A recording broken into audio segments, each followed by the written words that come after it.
ብዙ በድያታለሁ። ሩታን ከዚህ በፊት ይቅርታ ጠይቄያታለሁ። እስከዛሬ ሳላከብራት እስከዛሬ ድረስ ከሷ ጋር ሳልሆን ልጄን ትቼ ብዙ ቦታ እንትን ብዬ ነበር።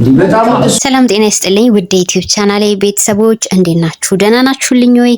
እኔ ደህና ነኝ፣ እግዚአብሔር የተመሰገነ ይሁን። እንግዲህ የአብርሃምን ጤንነት ከእለት እለት እያየን ነው። መቼስ ይሄ አሁን አብርሃም ቢሆን ብለን የምንመኘው ባህሪያቶች አላያችሁበትም? እንደኔ ቤተሰብ እርጋታው፣ ለሩታ ያለው ክብር አሁን እሷ ካልፈቀደች እኔ የትም መሄድ አልችልም፣ ሚስቴ ካልፈቀደች በፍጹም ማንንም አልሰማም። እንዲሁም ደግሞ አትናገሪያት ሩታን አትናገሯት እያለ ከጎኗ ቆሞ ጠበቃ ሲሆን አስቡት። ሬስፔክት እያረጋት ነው የሚያሳየን ያለው። ታዲያ ይሄ የአብርሃም ጥሩ ገጸ ባህሪው አይመስላችሁም? አብርሃም እንዲሆኑ ቢቀርስ ይቆጫል። አንድ ቦታ ይዤ ክሊዱላ ስትለው ብዙ ማለት ነው።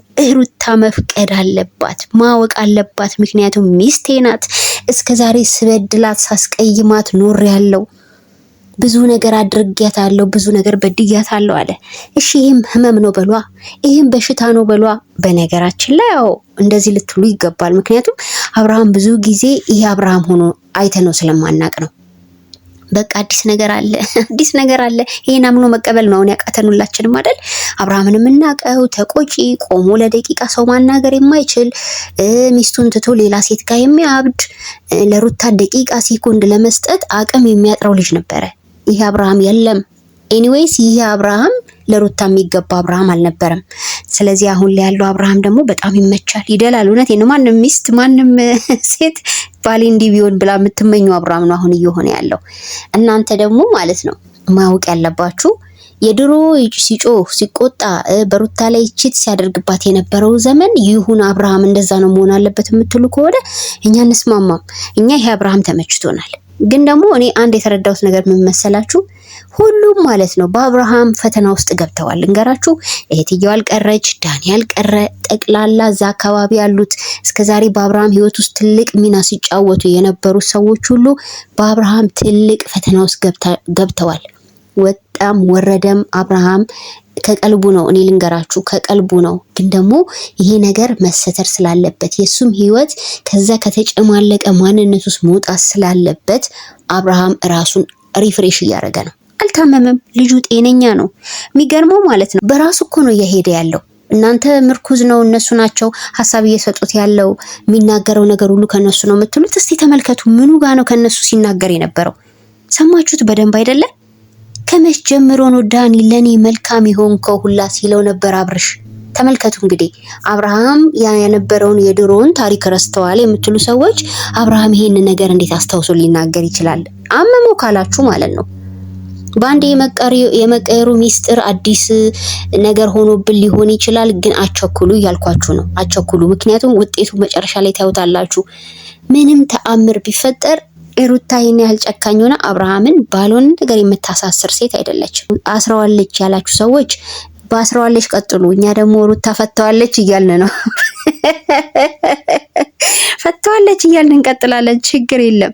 እንደሚናገራቸው ነገሮች እኮ በእውነት ማለት ነው የሚገራርሙ ናቸው። እንዲህ አብርሃም እንዲህ አይነት ሰው ሆኖ አያውቅም በህይወቱ። እኔ ልንገራችሁ ሩታን በድያለሁ ገፍቻለሁ የሚለው አብርሃም ነው አሁን እያየን ያለ ነው። በዛ ላይ ደግሞ ዳኒ ትኩሳት አለብህ ታከም ሲለው ምንድን ያለው አብርሽ? እኔ ሳያመኝ ትኩሳት ሳይኖርብኝ አመመኝ ለምን ይለኛል? መታከም ያለበት ዳኒ ነው እያለ ነው። ስለዚህ ይሄን ሰውዬ ይሄን ጤናውን አፕሪሺየት አድርጋችሁ ልታበረታቱለት ሲገባ ጭራሽ የድሮ እብደትክ ይሻለናል እበድ እያላችሁት ነው። በነገራችን ላይ ቤተሰብ ከታዘብኩት ነገር ማለት ቡዜ ስትገባ የመጀመሪያው ፓርት ላይ ማለት ነው ገና ወደ ቤት ከአብርሃም ወደ አብርሃም እየገባች እያለ ከዳኒ ጋር አይታችኋታል። መጀመሪያ ወዲያውኑ ተነስ ነው ስትል የነበረው። እውነት የት ፍቅር ቢኖራት እቺ ሴት እውነት አብርሃምን ከልቧ እንደ ወንድም ብትወደው መጀመሪያ ላይ እኮ ሄዶ ሰው ይሄን ያህል ቀን ጠፋብኝ አብርሃም አይምሮ ልክ አይደለም ብላ የምታስብ ሴት ሄዳ ወንድሟን አቅፋ ቼክ አርጋ ምን ሆኖ ነው ብላ ነው ቼክ የምታረገው። የድንጋጤ ነገር ነው የሚታይባት። እሷ ግን ቀጥታ ገብታ ጩኸት ነው የጀመረችው፣ ጉተታ አብርሃምን። በኋላ ላይ ነው ከብዙ ደቂቃዎች ቆይታ በኋላ ነው አቅፋው ወንድሜ እንኳን አገኘው ያለችው። ቡዜ ከባድ የሚባል ይሄ ሰውነትሽን ያወፈረም ቂም ሳይሆን አይቀርም። እኔ ሳስበው ማለት ነው የምሬን ነው። ሩታን በጣም ነው የምትጠላት። በቃ እኔ ዛሬ 100% አስረግጬ ቡዜ ሩታ ላይ ጥላቻ አለባት ብል ማጋነን አይሆንብኝም። የእውነቴን ነው ብላችሁ ቤተሰብ እና አይታችሁ ከሆነ በቃ አታክ እያደረገች ያለችው ሩታን ነው። የሆነ ነገር እንዳረገችበት በደንብ እንዲታመን እያደረገች ነው ስጥር የነበረው። ስለ አብርሃም ምንም አልጨነቃትም።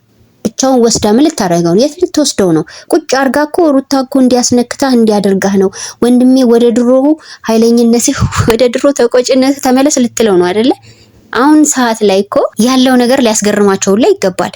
እኔ እሷን ብሆን ተረጋግቼ ቁጭ ብዬ የተፈጠረው ነገር ምንድነው? ፍቅር የማይገዛው ነገር የለም። ቡዜ በጩኸት ገብታ ጭራሹኑ ነገሮች እንዳይሆኑ ነው ያደረገችው። አብርሃም ጭራሽ የትም አልሄድም ከቤቴ ንቅንቅ አልልም፣ እንዲያውም ተውኝ ብሎ ሁላ ወደ መኝታ ክፍሉ ለመተኛት ነው የገባው። እኛ ይሄ አብርሃም በጣም ወደነዋል። እውነቴን ነው። ሳላስቡ ለአብርሃም ይቅርታ እያረኩልን ነው። የሚገርማችሁ በሚደንቅ ሁኔታ እኔ ለአብርሃም ይቅርታ አደርጋለሁ ብዬ አንድ ቀን አስቤ አላቅም፣ ግን አሁን ይቅርታ እያረኩለት ነው። ምክንያቱም ማለት ነው የሆነ ነገር ተፈጥሯል ቤተሰብ። ያቺን የሆነች ነገር ደግሞ አቸኩሉባት እያልኳችሁ ነው። በቃ አቸኩሉ፣ ግዴላችሁም። ሩታን አሁን እንደፈለጋችሁ በሶሻል ሚዲያ ላይ እየቆራረጣችሁ መተቱ ምኑ ያላችሁ ስሟ ልታጠፉ ትችላላችሁ። እመኑ ነገ ማፈሪያ ነው የሚሆነው ይሄ ተግባራችን። ብንረጋጋ ጥሩ ነው። የተፈጠረ ነገር አለ። አብርሃም የሄደበት ነገር ሁሉ ያደረገው ነገር ሁሉ በሩታ ላይ ከባድ ጸጸት ውስጥ ከቶታል። የሰው ልጅ ሲጸጸት ደግሞ የነበረውን መጥፎ ባህሪውን ትውት ያደርግና እንደዚህ እንደምታዩት ጤናማ ነው የሚሆነው። እና አሁን እንዲያውም በጣም ከቀልቡ ነው እንዳያችሁት፣ በጣም ከቀልቡ ነው። ደስ የሚለው አብርሃም ነው አሁን ያለው። ስለዚህ ማለት ነው አትናደዱ፣ አትበሳጩ። እንደገና ደግሞ ማለት ነው ህይወቱን እኛ እናንኩርለት አትበሉ። በገዛ ህይወቱ በገዛ ኑሮ እንደ በገዛ ቤቱ ናውጣ እንዴ! አረ ወይኔ ምቀኝነት ነው፣ እግዚአብሔርን ምቀኝነት ነው፣ ሌላ ምንም ነገር አይደለም እንዴ። መብቱ ነው። ይሄ ልጅ ቤቱ ነው፣ የትዳር ቤቱ ነው፣ ልጅ ያፈራበት ስንት ማዕረግ ያየበት ቤት ነው። በቃ አሁን ሰዓት ላይ ይሄ ያለውበት ቤቴ ሰላሜ ነው ካለ እንዴ የሰው ሰላም ለመንሳት እናንተ በዚህ ልክ ለምን ትጋጋጣላችሁ? እኔ አልገባኝም። እና ቡዜና ዳኒ በጣም የሆነ ኳሊቲክን ያወረድከው በዚህ ቪዲዮ ላይ። እውነቴን ነው። ከዚህ በኋላ ዳኒን የሚያምን ሰው ያለ አይመስለኝም፣ በቪዲዮ እንደተረዳሁት ማለት ነው። አንደኛ ነገር እንደሰማችሁት ሩታችን በራሷን ታማኝ አይደለክም። ከመቼ ወዲህ ነው ታማኝ ሆነክ የምታውቀውላ ስትለው ነበረ። እንኳን እሷ ማለት ነው ያበደ አይምሮ ተነግቷል የምትሉት አብርሃም እንኳን በሚገርም ሁኔታ ዳኒ ከመቼ ጀምሮ ነው ለኔ መልካም የሆንከው አለው። ከመቼ ጀምሮ ነው አንተ መልካም ሰው የሆንከው? ኧረ ወይኔ በጣም አስገራሚ በጣም አስደናቂ ነገሮች ነው እየተከናወኑ ያሉት። እኔ አንድ ነገር ይዣለሁኝ። እናንተ አሁን እንደዚህ አብርሃም እንዲሆኑ በዚህ አድርገው በዚህ ፈልጣው ሩታ አሳስራ ቤት አስቀምጣው ነው እያላችሁ ነው አይደለ? እኔ ያልታየኝም እየታየኝ ያለው በሆነች ጉዳይ ምክንያት አብርሃም ራሱን ቀይሮ ወደ ነበረበት ዳሩ ሊመለስ ቃል ገብቶ ያጠፋው ሁሉ በሩታ ላይ ታይቶት ከዚህ በኋላ በነበረው በድሮ መጥፎ ታሪኩ ላይ ላይመለስ ፕሮሚስ ገብቶ ራሱን ሊያድስ ወደ አዲስ መንፈስ ገብቷል። ወደዳችሁም ጠላችሁም አሜን ብላችሁ ተቀበሉ። እኛ ይሄንን አዲሱን ጥሩ ስብዕና ያለውን አብርሃምን እኛ እንፈልገዋለን። ጸባዩ ቢስተካከል ደስ ይለናል። ከሩታ ጋር ሰላም ቢያወርዱ ደስ ይለናል። ትዳራቸውን እንደነበረበት እንደ ድሮ እምር ፍክት ቢል ደስ ይለናል። ምክንያቱም ከዚህ በፊት የተቋጠረው ህይወቱ እዚህ ሩታ ቤት ሳይሆን ቋጠሮ የነበረው ሄርሜላ ጋር ነው። ተፈቷል። እንኳን ተፈታ። በቃ ይሄን ነው የምንፈልገው እኛ። ስለዚህ ማለት ቡዜ ድከም ይብልሽ ነው። አንቺ ጥላቻሽን እስከ ልክ ያስፋፋሽ ነው። እንደተመለከትኩሽ ከሆነ በጣም ጥላቻ አለብሽ። ጥላቻ ደግሞ ህይወት አይሆንም። ወደፊት ገና ሁለተኛ ላይ ሶስተኛ ላይ ሲደግሙ ያኔ እኮ አክስትነትሽ ሁላ እንዴት ተደርጎ ነው የሚቀጥለው? እንዴት ነው የምናስቀጥለው እኛስ? እና እባክሽ ተረጋጊ። አንቺ ልጅ ግፊት ምናምን ነገር ይዝሻል በዚህ ብስጭትሽ ማለት ነው። እውነቴን ነው። እኔ ቤተሰብ ሰላማዊ ነገር ነው እየታየኝ ያለው። እውነት ለመናገር ምንም መጥፎ ነገር እየታየኝ አይደለም። በሩታም ይሁን በአብርሃም በሌሎቹ መካከል አብርሃም ከቀልቡን ያለው የሚያደርገውን ያውቃል። የሚበድሉትን ሰዎች ጠንቅቆ አውቋል። ስለዚህ ይሄ የበደለውና የገፋው ህይወቱ ወደ ሰላማዊ ነገር ተመልሶ ጤነኛ ሆኖ ደስተኛ ሆኖ መኖር ይፈልጋል። ስለዚህ ተውት። ብቻውን ሰላም ይሆንበት ልጁ። አሁን ላይ ማለት ነው ያለበት ህይወት ምን እንደሆነ እኮ ቸኮላችሁ እንጂ ይጠራል ወደፊት። ምን አይነት መልካም ነገር እንደሚፈጠር ስለምታዩ ወደፊት አትቸኩሉ። ስለዚህ ማለት ነው ተውት ልጁን፣ ሰላማዊ ህይወቱን፣ ጤነኛ ህይወቱን ይኖርበት ማለት ነው። እና ቤተሰብዬ እኔ በበኩሌ የዛሬው ቪዲዮ እንዲያውም የዳኒ ሁኔታ መሀል ገብቶ ምናምን እስቲ ልቀቀው እያለጁ ምናምን ከለዋ ላይ ሲያስነሳ ያያዛት አብርሃም ሲጀመር ማለት ነው። እና በጣም የዳኒ ነገር እውነት ከባድ ደረጃ። ዳኒ በዚህ ልክ እንዲህ ወርድብናል ብለን አላሰብንም። እውነቴን ነው። እኔ እንዲያውም አንዳንዴ በፊት ላይ እንዲህ ሲያዝናና ምናምን ደስ ይለኝ ነበር በቪዲዮ። ግን ዳኒ ኮሜዲነት ነው እንጂ የሚያዋጣክ አንተ በሰው ህይወት ውስጥ ገብተህ ስታበጥር ማለት ነው ከባድ አደጋ። እውነቴን ነው። አይመጥንህም፣ እንዲሁም አያምርብህም። ብትተው ይሻላል። የራስን ህይወት መኖር ይሻልካል። የራስን ህይወት ማስቀጠል። ከሩታም ይሁን ከአብርሃም ህይወት ውጡ። በቃ እነሱ የፈለጉትን ያድርጉ። እስቲ ሩታ ትጠየቅበት አልኳችሁ እኮ። ጥፋትም ካለ እነ ኤፋ ይጠይቁበት። ተዋቸው እንዴ ይኖሩበት በገዛ ቤታቸው በገዛ ኑሯቸው። ማጉድ ነው እንጂ።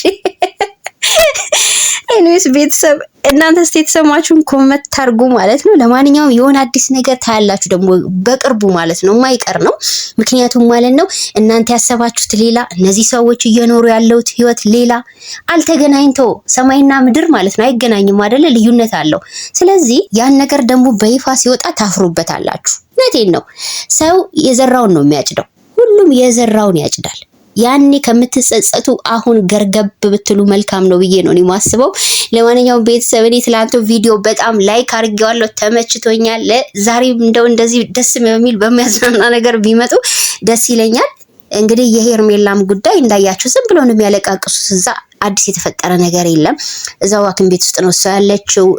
ስለዚህ ማለት ነው በአዲስ ነገር እንገናኝ ቤተሰብዬ። እወዳችኋለሁ። ስለነበረን ቆይታ ክብረት ይስጥልኝ። ባይዘው አላበድኩም እያላችሁ ነው በግድ እበድ የምትሉ ሰዎች፣ አብርሽ አላበደም። እሺ ጤነኛ ነው። ቻው ቤተሰብ።